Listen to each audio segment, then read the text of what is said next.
Welcome back to A Clock in the Journal, where men vanish like smoke and reason cuts through the impossible. Tonight, we unravel The Vanishing of Vaudrey from G.K. Chesterton's The Secret of Father Brown, a tale of disappearance and illusion, where a gentleman seems to dissolve into thin air, yet Father Brown knows that even the most dazzling vanishings leave footprints on the earth. Sir Arthur Vaudrey, in his light grey summer suit, and wearing on his grey head the white hat which he so boldly affected, went walking briskly up the road by the river from his own house to the little group of houses that were almost like outhouses to his own, entered that little hamlet and then vanished completely, as if he had been carried away by the fairies. The disappearance seemed the more absolute and abrupt because of the familiarity of the scene and the extreme simplicity of the conditions of the problem. The hamlet could not be called a village. Indeed, it was little more than a small and strangely isolated street. It stood in the middle of wide and open fields and plains, a mere string of the 4 or 5 shops absolutely needed by the neighbors, that is, by a few farmers and the family at the great house. There was a butcher's at the corner, at which, it appeared, Sir Arthur had last been seen.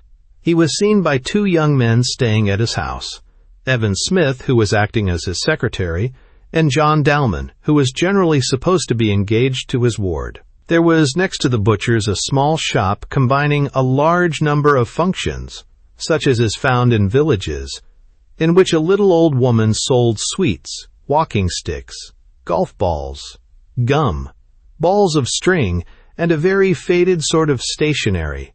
Beyond this was the tobacconist, to which the 2 young men were betaking themselves when they last caught a glimpse of their host standing in front of the butcher's shop, and beyond that was a dingy little dressmaker's, kept by 2 ladies. A pale and shiny shop, offering to the passer-by great goblets of very wan green lemonade, completed the block of buildings, for the only real and Christian inn in the neighborhood stood by itself some way, down the main road. Between the inn and the hamlet was a crossroads, at which stood a policeman and a uniformed official of a motoring club, and both agreed that Sir Arthur had never passed that point on the road. It had been at an early hour of a very brilliant summer day that the old gentleman had gone gaily striding up the road, swinging his walking stick and flapping his yellow gloves. He was a good deal of a dandy, but one of a vigorous and virile sort, especially for his age. His bodily strength and activity were still very remarkable, and his curly hair might have been a yellow so pale as to look white instead of a white that was a faded yellow. His clean-shaven face was handsome, with a high-bridged nose like the Duke of Wellington's, but the most outstanding features were his eyes. They were not merely metaphorically outstanding. Something prominent and almost bulging about them was perhaps the only disproportion in his features, but his lips were sensitive and set a little tightly, as if by an act of will. He was the squire of all that country and the owner of the little hamlet. In that sort of place, everybody not only knows everybody else, but generally knows where anybody is at any given moment. The normal course would have been for Sir Arthur to walk to the village, to say whatever he wanted to say to the butcher or anybody else, and then walk back to his house again, all in the course of about half an hour, as the 2 young men did when they had bought their cigarettes. But they saw nobody on the road returning.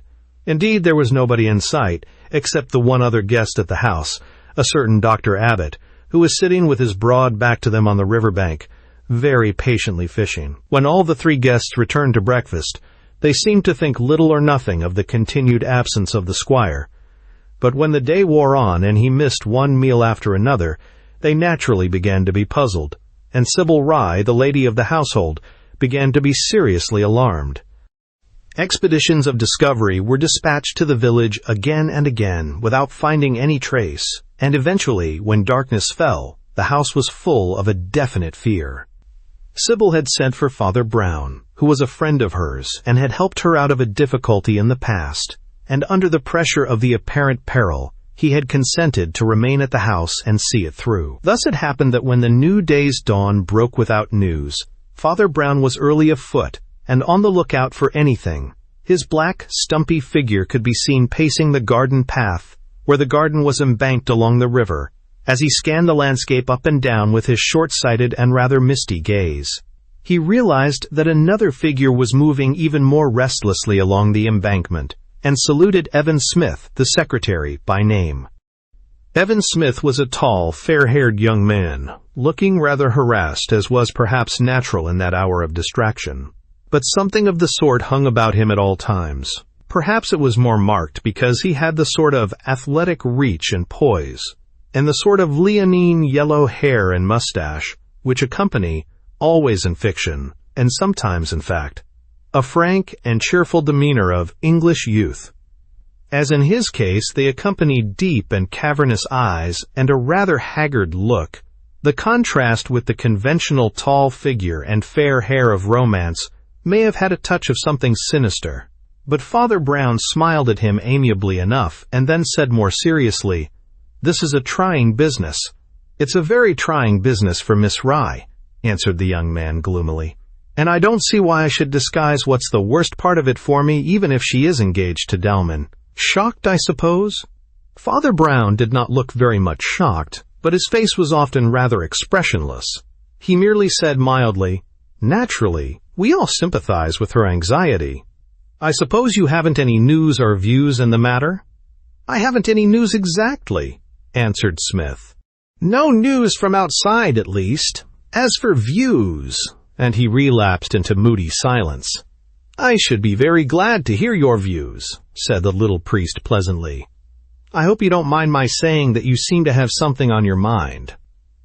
The young man stirred rather than started, and looked at the priest steadily, with a frown that threw his hollow eyes into dense shadow. "Well, you're right enough," he said at last. "I suppose I shall have to tell somebody, and you seem a safe sort of person to tell." "Do you know what has happened to Sir Arthur?" asked Father Brown calmly, as if it were the most casual matter in the world. "Yes," said the secretary harshly. "I think I know what has happened to Sir Arthur." "A beautiful morning," said a bland voice in his ear.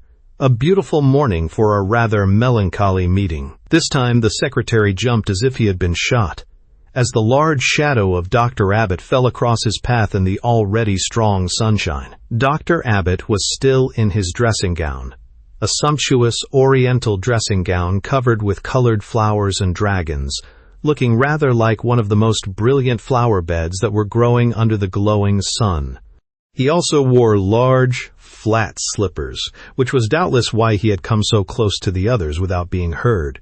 He would normally have seemed the last person for such a light and airy approach, for he was a very big, broad, and heavy man, with a powerful, benevolent face very much sunburnt, in a frame of old-fashioned gray whiskers and chin-beard, which hung about him luxuriantly, like the long gray curls of his venerable head. His long slits of eyes were rather sleepy, and indeed, he was an elderly gentleman to be up so early. But he had a look at once robust and weather-beaten, as of an old farmer or sea captain who had once been out in all weathers. He was the only old comrade and contemporary of the squire in the company that met at the house. "It seems truly extraordinary," he said, shaking his head. "Those little houses are like dolls' houses, always open front and back, and there's hardly room to hide anybody, even if they wanted to hide him. And I'm sure they don't. Delman and I cross-examined them all yesterday. They're mostly little old women that couldn't hurt a fly. The men are nearly all away harvesting, except the butcher, and Arthur was seen coining out of the butcher's. And nothing could have happened along that stretch by the river, for I was fishing there all day." Then he looked at Smith, and the look in his long eyes seemed for the moment not only sleepy, but a little sly. "I think you and Dalman can testify," he said, "that you saw me sitting there through your whole journey there and back." "Yes," said Evan Smith shortly, and seemed rather impatient at the long interruption. "The only thing I can think of," went on Dr. Abbott slowly, and then the interruption was itself interrupted. A figure at once light and sturdy strode very rapidly across the green lawn between the gay flower beds, and John Dalman appeared among them, holding a paper in his hand. He was neatly dressed and rather swarthy, with a very fine, square Napoleonic face and very sad eyes so sad that they looked almost dead. He seemed to be still young, but his black hair had gone prematurely gray about the temples.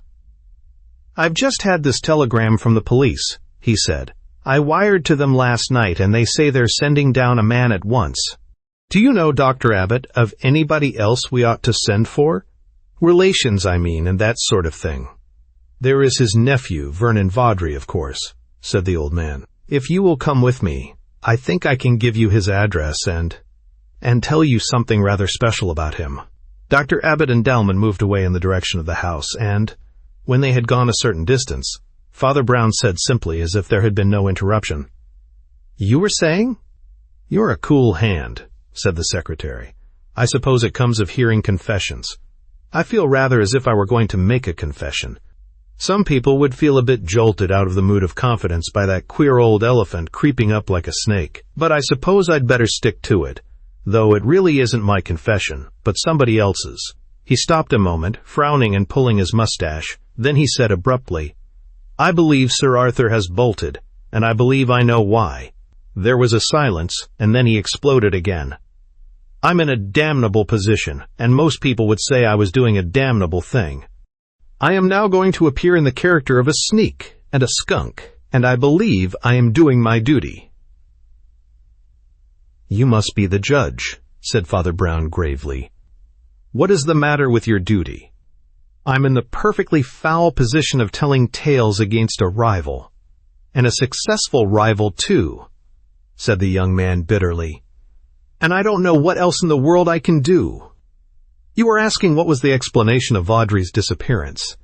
I am absolutely convinced that Dalman is the explanation." "You mean," said the priest with composure, "that Dalman has killed Sir Arthur?"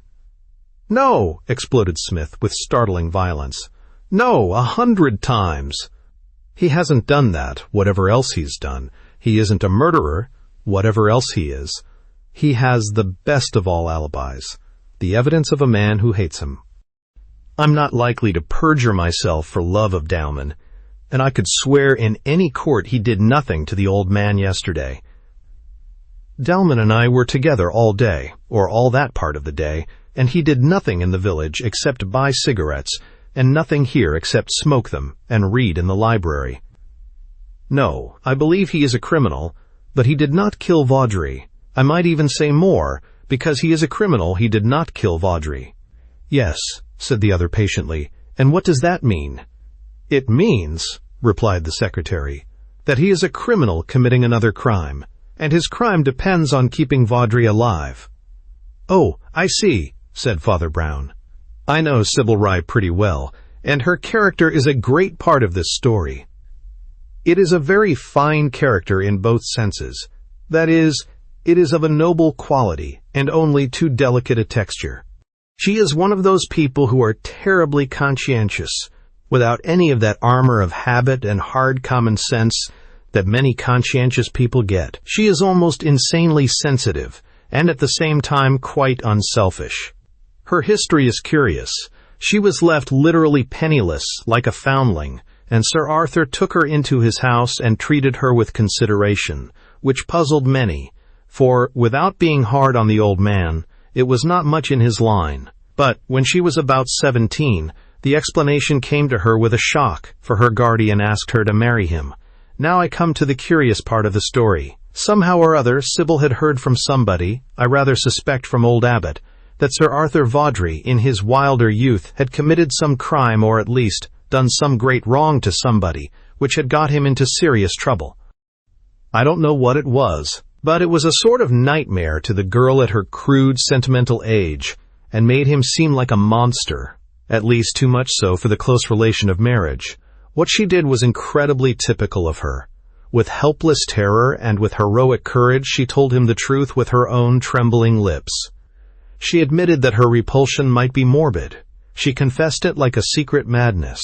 To her relief and surprise, he took it quietly and courteously, and apparently said no more on the subject, and her sense of his generosity was greatly increased by the next stage of the story.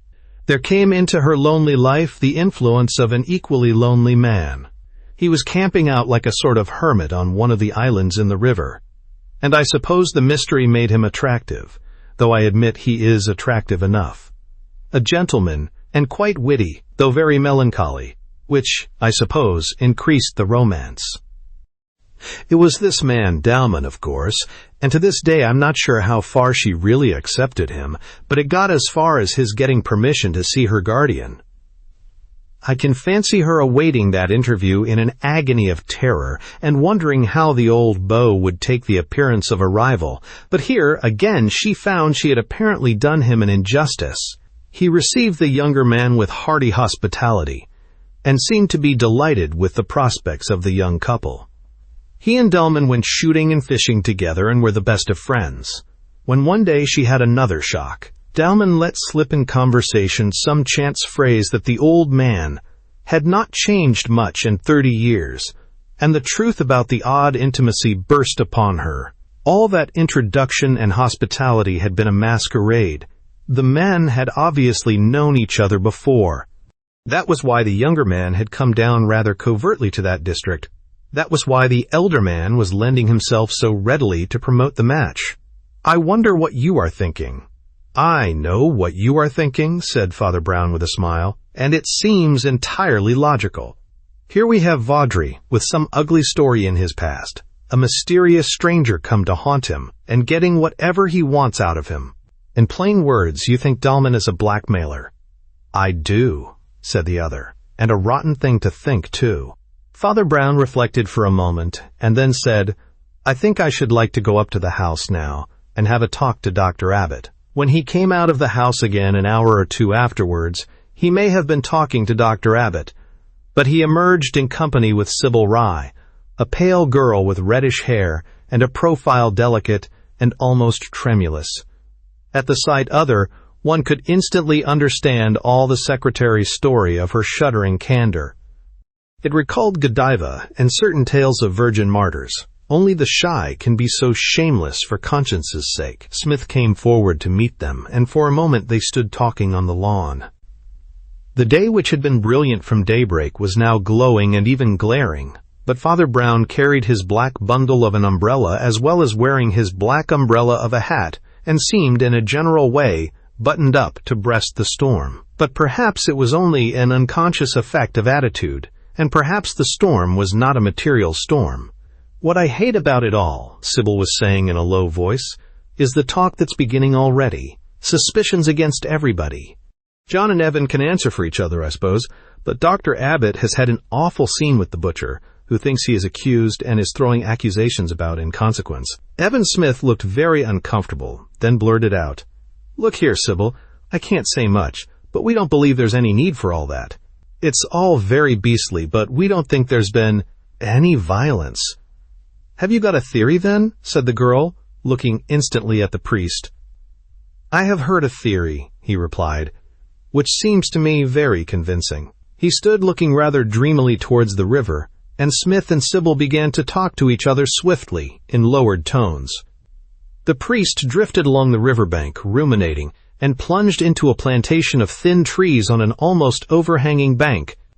The strong sun beat on the thin veil of little dancing leaves like small green flames, and all the birds were singing as if the tree had 100 tongues. A minute or two later, Evan Smith heard his own name called cautiously and yet clearly from the green depths of the thicket. He stepped rapidly in that direction and met Father Brown returning. The priest said to him in a very low voice, Don't let the lady come down here. Can't you get rid of her? Ask her to telephone or something, and then come back here again. Evan Smith turned with a rather desperate appearance of carelessness and approached the girl. But she was not the sort of person whom it is hard to make busy with small jobs for others. In a very short time she had vanished into the house, and Smith turned to find that Father Brown had once more vanished into the thicket. Just beyond the clump of trees was a sort of small chasm where the turf had subsided to the level of the sand by the river. Father Brown was standing on the brink of this cleft looking down, but either by accident or design, he was holding his hat in his hand, in spite of the strong sun pouring on his head. You had better see this yourself, he said heavily, as a matter of evidence. But I warn you to be prepared." "Prepared for what?" asked the other. "Only for the most horrible thing I ever saw in my life," said Father Brown. Even Smith stepped to the brink of the bank of turf, and with difficulty repressed a cry rather like a scream. Sir Arthur Vaudrey was glaring and grinning up at him. The face was turned up so that he could have put his foot on it. The head was thrown back, with its wig of whitish-yellow hair towards him, so that he saw the face upside down. This made it seem all the more like a part of a nightmare, as if a man were walking about with his head stuck on the wrong way. What was he doing? Was it possible that Vaudrey was really creeping about, hiding in the cracks of field and bank, and peering out at them in this unnatural posture? The rest of the figure seemed hunched and almost crooked, as if it had been crippled or deformed, but on looking more closely, this seemed only the foreshortening of limbs fallen in a heap. Was he mad? Was he? The more Smith looked at him, the stiffer the posture seemed. "You can't see it from here properly," said Father Brown, "but his throat is cut." Smith shuddered suddenly. "I can well believe it's the most horrible thing you've seen," he said. "I think it's seeing the face upside down. I've seen that face at breakfast or dinner every day for 10 years, and it always looked quite pleasant and polite. You turn it upside down, and it looks like the face of a fiend." "The face really is smiling," said Father Brown soberly, "which is perhaps not the least part of the riddle. Not many men smile while their throats are being cut, even if they do it themselves. That smile, combined with those gooseberry eyes of his that always seemed standing out of his head, is enough, no doubt, to explain the expression. But it's true, things look different upside down. Artists often turn their drawings upside down to test their correctness. Sometimes, when it's difficult to turn the object itself upside down, as in the case of the Matterhorn, let us say, they have been known to stand on their heads, or at least look between their legs." The priest, who was talking thus flippantly to steady the other man's nerves, concluded by saying in a more serious tone, "I quite understand how it must have upset you. Unfortunately, it also upset something else." "What do you mean?" "It has upset the whole of our very complete theory," replied the other, and he began clambering down the bank onto the little strip of sand by the river. "Perhaps he did it himself," said Smith abruptly. "After all, that's the most obvious sort of escape, and fits in with our theory very well. He wanted a quiet place, and he came here and cut his throat." "He didn't come here at all," said Father Brown. "At least, not alive, and not by land. He wasn't killed here. There's not enough blood. The sun has dried his hair and clothes pretty well by now, but there are the traces of 2 trickles of water in the sand. Just about here the tide comes up from the sea and makes an eddy that washed the body into the creek, and left it when the tide retired. But the body must first have been washed down the river, presumably from the village, for the river runs just behind the row of little houses and shops. Poor Vaudrey died up in the hamlet somehow. After all, I don't think he committed suicide. But the trouble is, who would or could have killed him up in that potty little place?" He began to draw rough designs with the point of his stumpy umbrella on the strip of sand. "Let's see, how does the row of shops run? First, the butcher's. Well, of course, a butcher would be an ideal performer with a large carving knife. But you saw Vaudrey come out, and it isn't very probable that he stood in the outer shop while the butcher said, 'Good morning. Allow me to cut your throat. Thank you.' And the next article, please. Sir Arthur doesn't strike me as the sort of man who'd have stood there with a pleasant smile while this happened. He was a very strong and vigorous man, with rather a violent temper, and who else, except the butcher, could have stood up to him? The next shop is kept by an old woman. Then comes the tobacconist, who is certainly a man, but I am told quite a small and timid one.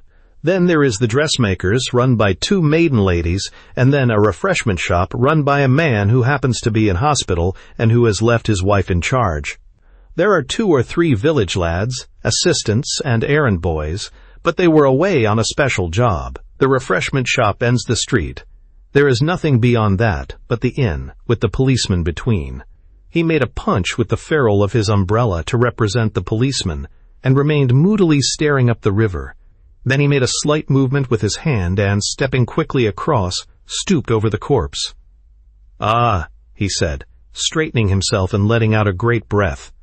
"The tobacconist. Why in the world didn't I remember that about the tobacconist? What is the matter with you? Demanded Smith in some exasperation, for Father Brown was rolling his eyes and muttering, and he had uttered the word tobacconist as if it were a terrible word of doom. Did you notice, said the priest, after a pause, something rather curious about his face? Curious, my God, said Evan, with a retrospective shudder. Anyhow, his throat was cut. I said his face, said the cleric quietly. Besides, don't you notice he has hurt his hand and there's a small bandage round it? Oh, that has nothing to do with it, said Evan hastily. That happened before, and was quite an accident. He cut his hand with a broken ink bottle while we were working together. It has something to do with it, for all that, replied Father Brown. There was a long silence, and the priest walked moodily along the sand, trailing his umbrella and sometimes muttering the word tobacconist, till the very word chilled his friend with fear. Then he suddenly lifted the umbrella and pointed to a boathouse among the rushes. Is that the family boat? He asked. I wish you'd just scull me up the river. I want to look at those houses from the back. There's no time to lose. They may find the body, but we must risk that. Smith was already pulling the little boat upstream towards the hamlet, before Father Brown spoke again. Then he said, By the way, I found out from old Abbot what was the real story about poor Vaudrey's misdemeanor.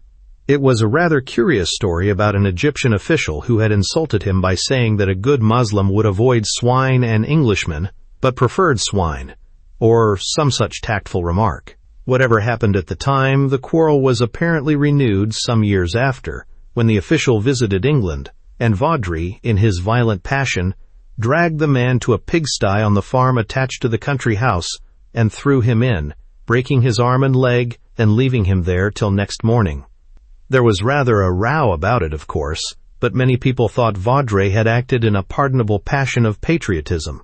Anyhow, it seems not quite the thing that would have kept a man silent under deadly blackmail for decades. Then you don't think it had anything to do with the story we are considering? Asked the secretary thoughtfully. I think it had a thundering lot to do with the story I am considering now, said Father Brown. They were now floating past the low wall, and the steep strips of back garden running down from the back doors to the river.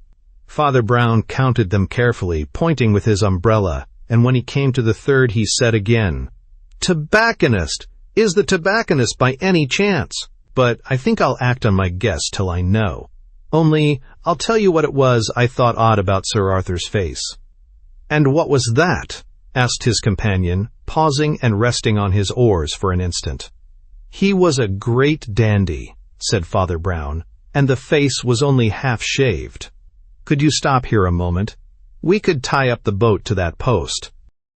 A minute or two afterwards they had clambered over the little wall and were mounting the steep cobbled paths of the little garden, with its rectangular beds of vegetables and flowers. You see, the tobacconist does grow potatoes, said Father Brown. Associations with Sir Walter Raleigh, no doubt. Plenty of potatoes and plenty of potato sacks. These little country people have not lost all the habits of peasants. They still run 2 or 3 jobs at once. But country tobacconists very often do one odd job extra that I never thought of till I saw Vaudrey's chin.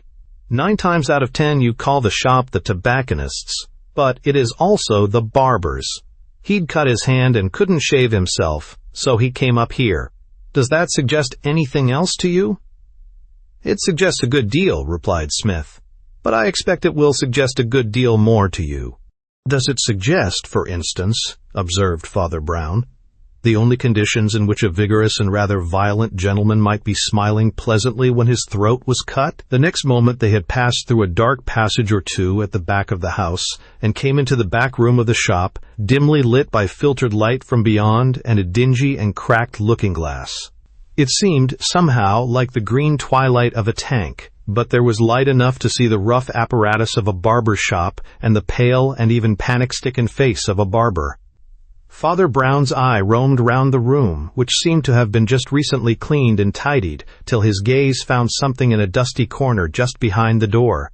It was a hat hanging on a hat peg, It was a white hat, and one very well known to all that village, and yet conspicuous as it had always seemed in the street. It seemed only an example of the sort of little thing a certain sort of man often entirely forgets when he has most carefully washed floors or destroyed stained rags. "Sir Arthur Vaudrey was shaved here yesterday morning, I think," said Father Brown in a level voice. To the barber, a small, bald-headed, spectacled man whose name was Wicks, the sudden appearance of these two figures out of his own back premises was like the appearance of two ghosts risen out of a grave under the floor. But it was at once apparent that he had more to frighten him than any fancy of superstition. He shrank, we might almost say that he shriveled, into a corner of the dark room, and everything about him seemed to dwindle, except his great goblin spectacles. "Tell me one thing," continued the priest quietly. "You had a reason for hating the squire?" The man in the corner babbled something that Smith could not hear, but the priest nodded. "I know you had," he said. "You hated him, and that's how I know you didn't kill him. Will you tell us what happened, or shall I?"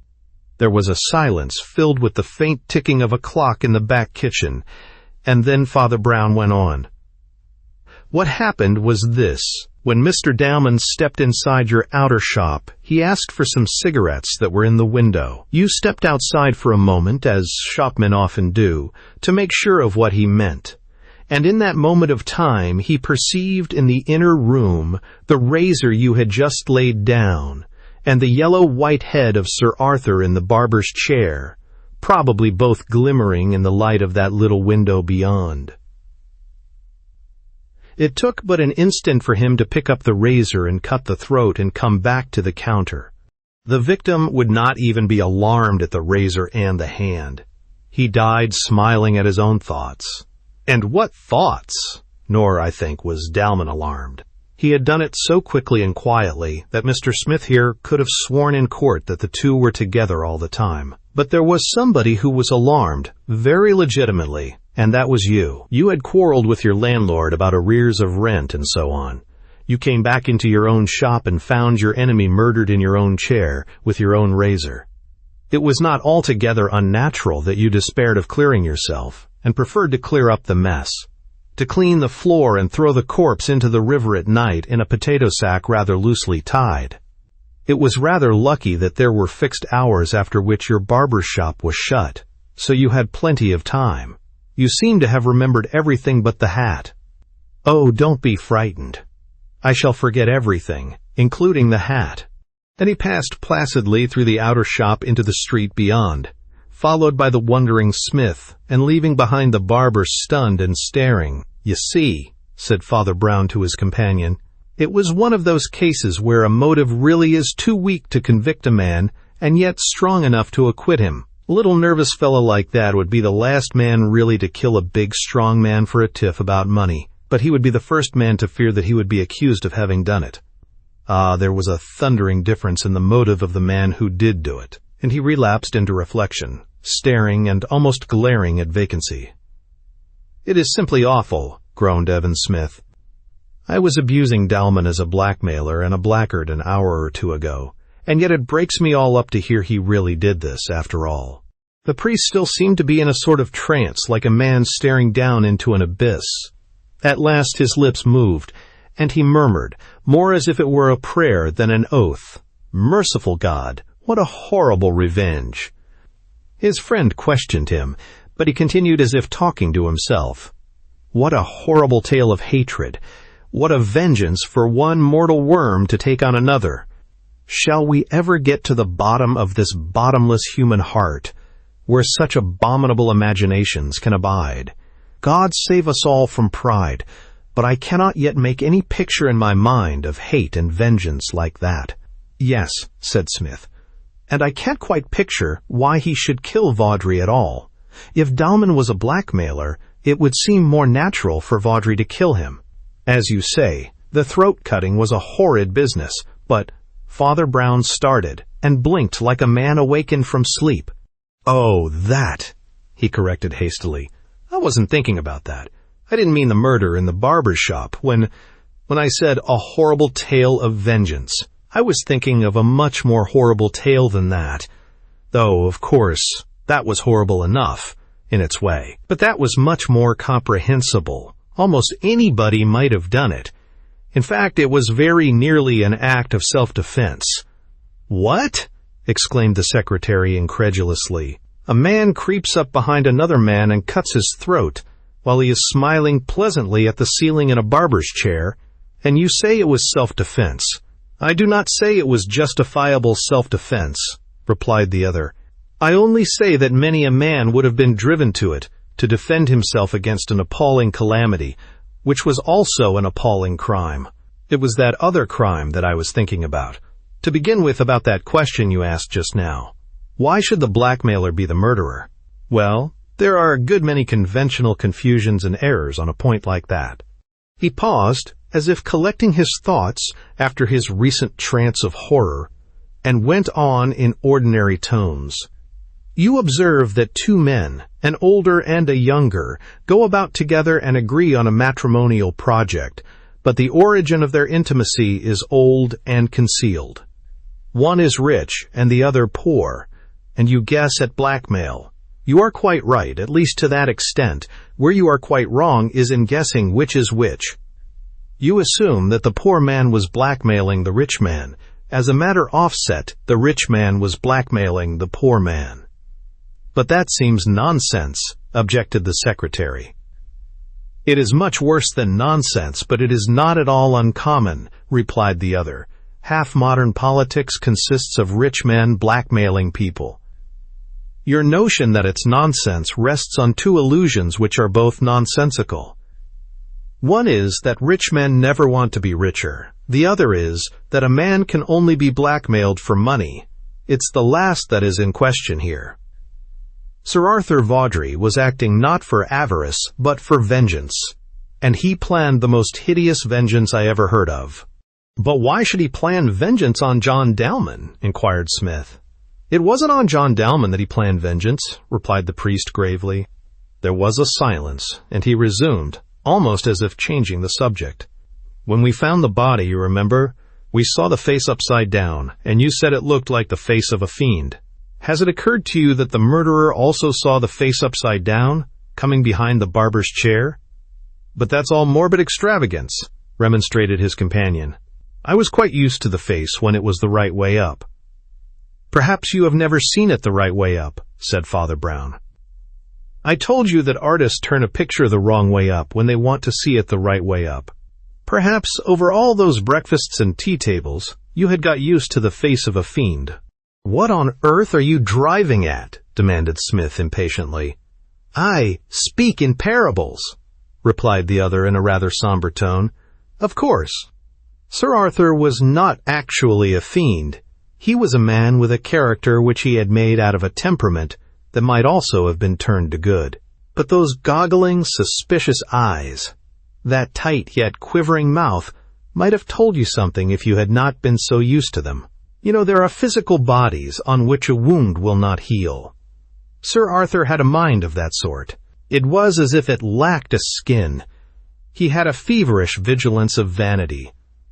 Those strained eyes were open with an insomnia of egoism. Sensibility need not be selfishness. Sybil Rye, for instance, has the same thin skin and manages to be a sort of saint.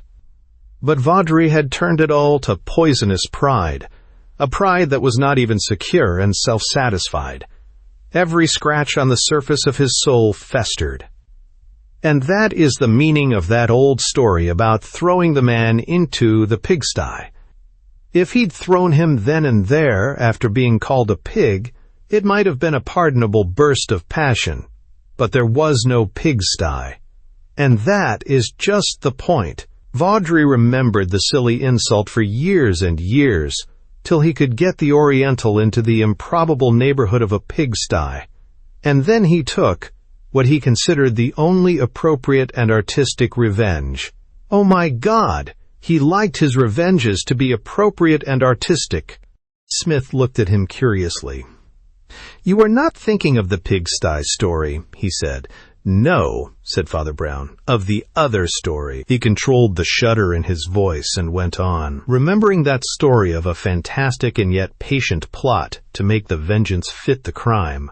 consider the other story before us. Had anybody else, to your knowledge, ever insulted Vaudrey or offered him what he thought a mortal insult? Yes, a woman insulted him. A sort of vague horror began to dawn in Evan's eyes. He was listening intently. A girl, little more than a child, refused to marry him, because he had once been a sort of criminal, had indeed been in prison for a short time for the outrage on the Egyptian, and that madman said in the hell of his heart, "She shall marry a murderer." Quote, They took the road towards the great house and went along by the river for some time in silence before he resumed. Vaudrey was in a position to blackmail Dalman, who had committed a murder long ago. Probably he knew of several crimes among the wild comrades of his youth. Probably it was a wild crime with some redeeming features, for the wildest murders are never the worst. And Dalman looks to me like a man who knows remorse, even for killing Vaudrey. But he was in Vaudrey's power, and between them, they entrapped the girl very cleverly into an engagement, letting the lover try his luck first, for instance, and the other only encouraging magnificently. But Dalman himself did not know. Nobody but the devil himself did know what was really in that old man's mind. Then, a few days ago, Dalman made a dreadful discovery. He had obeyed, not altogether unwillingly. He had been a tool, and he suddenly found how the tool was to be broken and thrown away. He came upon certain notes of Vaudrey's in the library which, disguised as they were, told of preparations for giving information to the police. He understood the whole plot, and stood stunned as I did when I first understood it. The moment the bride and bridegroom were married, the bridegroom would be arrested and hanged. The fastidious lady who objected to a husband who had been in prison should have no husband except a husband on the gallows. That is what Sir Arthur Vaudrey considered an artistic rounding off of the story. Evan Smith, deadly pale, was silent, and far away, down the perspective of the road, they saw the large figure and wide hat of Dr. Abbott advancing towards them. Even in the outline there was a certain agitation, but they were still shaken with their own private apocalypse. "As you say, hate is a hateful thing," said Evan at last. "And, do you know, one thing gives me a sort of relief. All my hatred of poor Dalman is gone out of me. Now I know how he was twice a murderer." It was in silence that they covered the rest of the distance, and met the big doctor coming towards them, with his large gloved hands thrown out in a sort of despairing gesture, and his gray beard tossing in the wind. "There is dreadful news," he said. "Arthur's body has been found. He seems to have died in his garden." "Dear me," said Father Brown, rather mechanically. "How dreadful!" "And there is more," cried the doctor breathlessly. "John Dalman went off to see Vernon Vaudrey, the nephew. But Vernon Vaudrey hasn't heard of him, and Dalman seems to have disappeared entirely." "Dear me," said Father Brown. "How strange."